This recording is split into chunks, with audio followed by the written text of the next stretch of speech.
PDI Perjuangan yang juga tersangka kasus suap Harun Masiku, Hasto Kristianto dicekal ke luar negeri oleh KPK.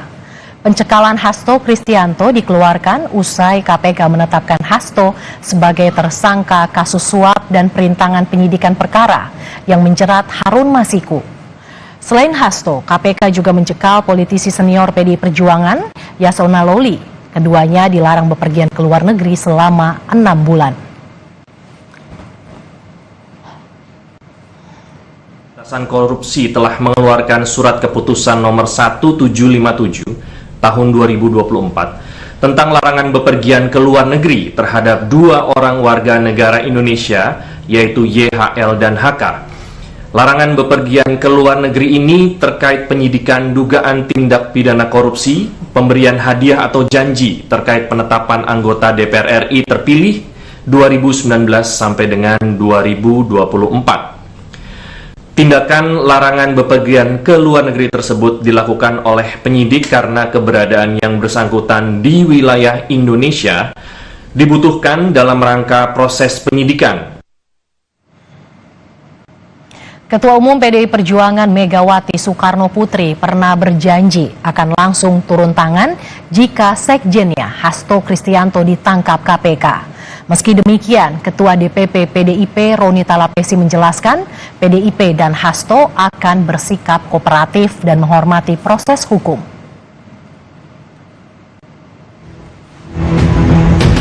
Penetapan tersangka Sekjen PDI Perjuangan Hasto Kristianto menambah jumlah orang yang terlibat dalam kasus suap Harun Masiku. Diduga memiliki peran sebagai pemberi suap, Hasto Kristianto ditetapkan sebagai tersangka kelima. Selain memberikan suap, KPK juga menemukan fakta dan memiliki bukti jika Hastolah yang meminta Harun Masiku merendam alat bukti telepon genggam dan menyuruh Harun Masiku segera melarikan diri.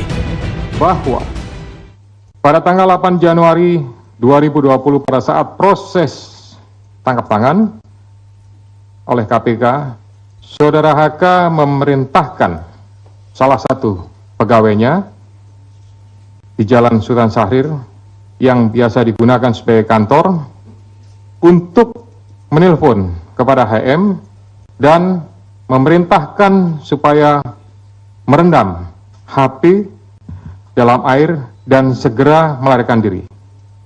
Bahwa pada tanggal 6 Juni 2024, sebelum Saudara HK diperiksa sebagai saksi oleh KPK, Saudara HK memerintahkan kepada salah satu pegawainya untuk menenggelamkan HP yang dalam penguasaan pegawai tersebut agar tidak ditemukan oleh KPK.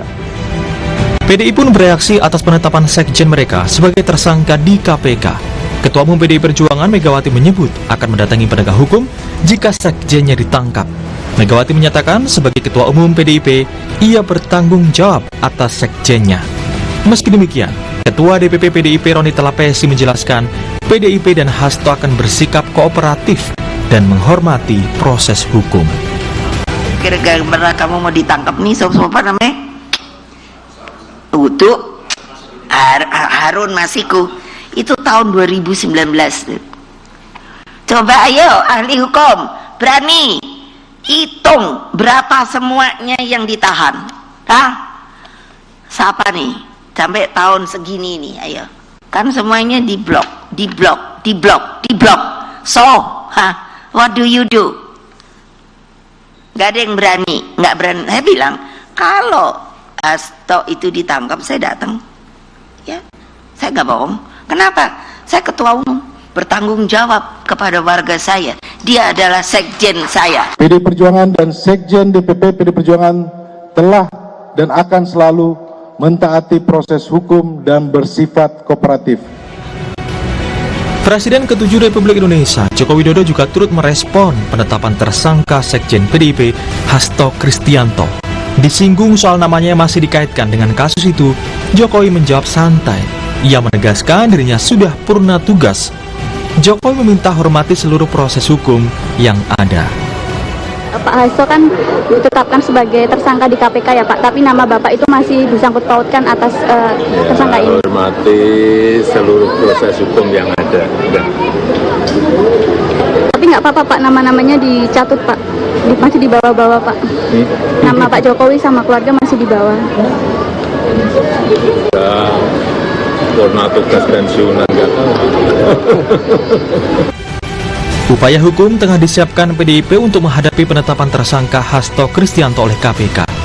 KPK mengaku siap jika PDIP melayangkan gugatan pra-peradilan demi membebaskan sekjennya. Tim Liputan, Kompas TV.